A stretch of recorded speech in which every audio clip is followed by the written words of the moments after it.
Wayanad Pookode veterinary സർവകലാശാല വിദ്യാർത്ഥി സിദ്ധാർത്ഥന്റെ മരണത്തിൽ CBI അന്വേഷണത്തിന് കേന്ദ്ര സർക്കാർ വിജ്ഞാപനം പുറപ്പെടുവിച്ചതിന് പിന്നാലെ അന്വേഷണം ഏറ്റെടുത്ത CBI.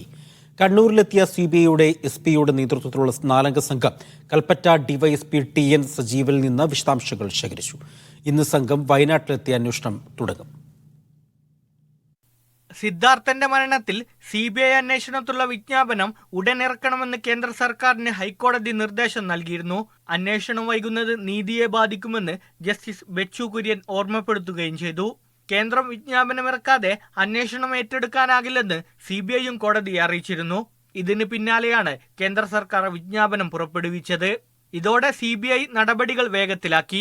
ഡൽഹിയിൽ നിന്ന് കണ്ണൂരിലെത്തിയ CBI SP-യുടെ നേതൃത്വത്തിലുള്ള 4-അംഗ സംഘം നിലവിലെ അന്വേഷണ ഉദ്യോഗസ്ഥനായ കൽപ്പറ്റ DYSP TN സജീവിൽ നിന്ന് വിശദാംശങ്ങൾ ശേഖരിച്ചു. ഇന്ന് സംഘം വയനാട്ടിലെത്തി അന്വേഷണം തുടങ്ങും.